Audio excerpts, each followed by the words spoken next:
Mining is overrated. In fact, I think it's totally unnecessary. To prove it, I'm starting a Minecraft Hardcore No Mining Challenge series. I know what you're thinking. That can't be legal. But I don't care. So what is mining anyway? Let's just see. Okay, we'll go with that. That means I can't mine coal, iron, copper, redstone, lapis, amethyst, quartz, emeralds, obsidian, diamonds, or netherite. No tricks. If it's one of those things, and it's naturally generated in the world, I can't touch it. But that doesn't quite feel far enough. I'm not going to collect any material mineable with a pickaxe that's underground. That means no stone, sandstone, andesite, granite, or diorite too. I can only collect them with a pickaxe if they're in a naturally generated structure or I place them myself. That should make things more interesting. I still think I can do anything in the game, and I'm excited to take the mine out of Minecraft. So let's get started. Okay, attempt 1. Saying that gives away what's going to happen a bit, but I don't want you to get your hopes up. I started off like any other world. I punched a tree, crafted some wooden tools, found some friends, killed those friends so I could eat them, turned some of those friends into a bed so I could remember them every night, went for a swim, had myself a little boat ride, explored, found a turtle, killed more friends, chopped more logs, found some tall green stuff and some short green cubes that were red on the inside, explored some more, found something cool, plundered it, killed more friends, explored some more, found more cool stuff, plundered it, explored some more, found more cool stuff, plundered it. I even found a sunken ship. Guess what I did with that? Plundered it. Everything was going great. Until I found that. A pillager outpost. It was even right next to a village. Great, I thought. It's so handy to have it so close. This will be a great place to settle down. I'll just steal a little cobblestone from one of the villager houses, make myself a furnace, place down my bed, a chest, and a crafting table. We're all set. I found my home.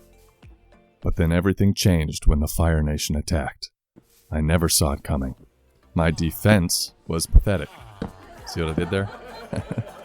I have to laugh so I don't cry. At first the resistance went well. I had help from the locals. I set the enemy on fire. But setting them on fire and whacking them with a stick was not enough. In the end, a Vindicator took me down and taught me a valuable lesson. Don't underestimate a gray block man with an axe. Well, no sense crying over spilt blood. Maybe spilt blood is worth crying over. Nah, it's just pixel blood. That brings us into attempt 2, which, one way or another, is going to be the last one. Hint, I survived. There will be an episode 2. Okay, punch more wood, craft some beginner tools, explore, grab some plants, go for another swim, find more friends, kill them, eat raw food because I'm a savage. Then I found a village. It was crazy close to spawn, only about 300 blocks. Last time I went all over exploring and finding things. This time I'm playing it safer and just setting up shop here. The villagers were very accommodating. They let me steal as much as I wanted, and all they had to say was, "Huh?" So, I got settled. After I set down the essentials, I decided to start breeding the villagers immediately. I can't mine, so I'll be relying on them a lot in this series. The breeder is a very simple design. All it takes is 2 villagers, some food, some basic materials, and voila! You've got a villager breeder.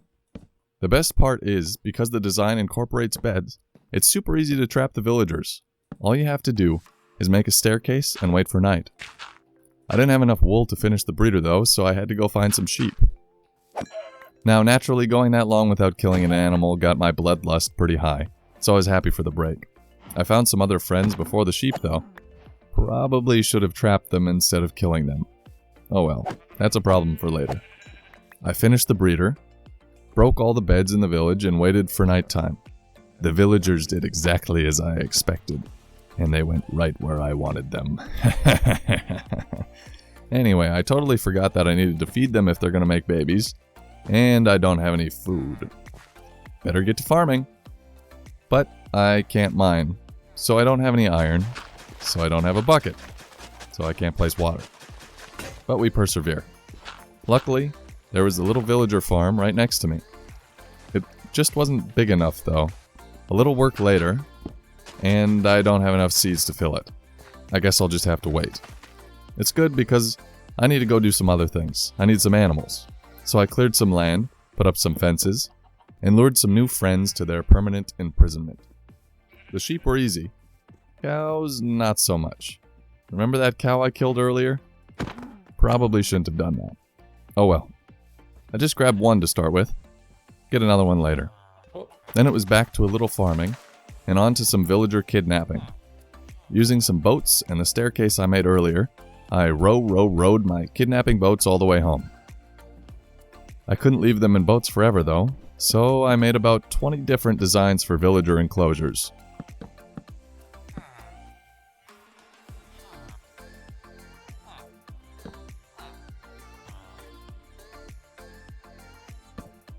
I hated them all and tore them all down. In the end, I opted for just simple fences. I'll definitely build a cooler trading hall in a future episode once I have all the trades I'm looking for and more materials. I was just working on the farm a little and feeding the breeding villagers when a wandering trader interrupted me. He was being very rude and wouldn't leave, so naturally I imprisoned his llamas in thorn bushes. Anyway, I worked on the farm a bit more, cleared some land, and decided to explore some more while the crops grow. I walked for a ways and found another village. It had some useful things that I stole, like this leather tunic, some hay bales, and a cauldron. I even traded with some of them and got my first emeralds. Like I mentioned earlier, I'll have to rely on villagers a lot in this series because I can't mine for resources. So that's going to be a focus of these early episodes. I explored a little more and found another portal ruin.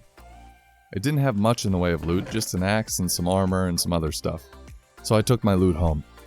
I was happy for the tunic, gold armor, cauldron, and emeralds, but what I was really excited about was the hay bales, because now I have enough wheat to get my villagers to breed. So I crafted up some bread and threw it at their faces. They then had a food fight, and eventually popped out a tiny villager. The breeder works!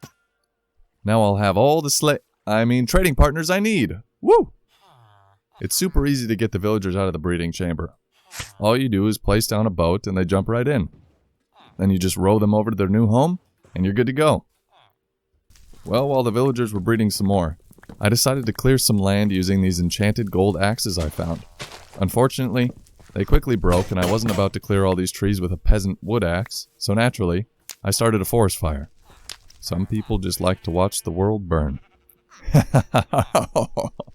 I'm totally not evil, guys, I swear. Hey everyone, thank you from the bottom of my heart for watching this video. If you're having a good time, please consider subscribing and leaving a like. It really helps.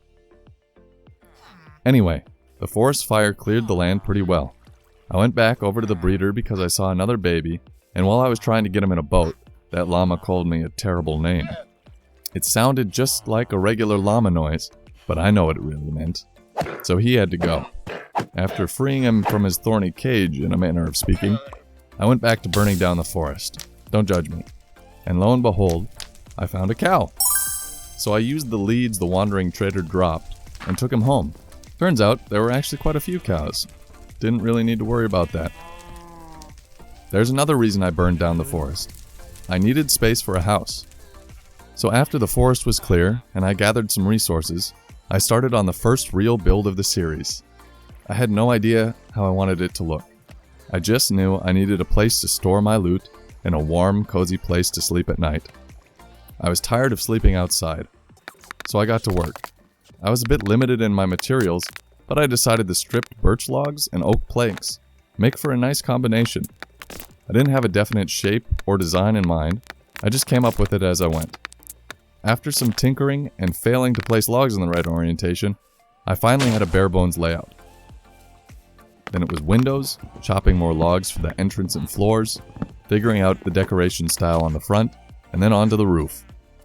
I went with a geometric tiered design that mostly followed the shape of the house.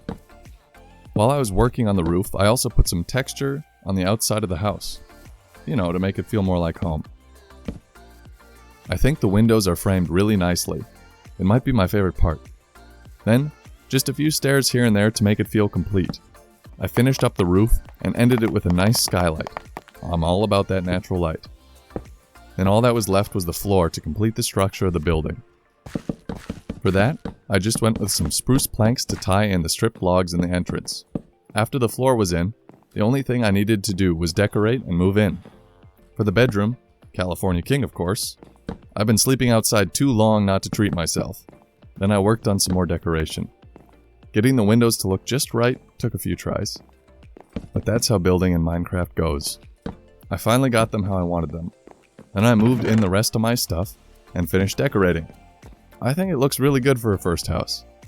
It's a great place to jump off the series. It really just got me excited for doing bigger builds in the future. I have some awesome stuff planned and I can't wait. For now, this is home. Who needs mining?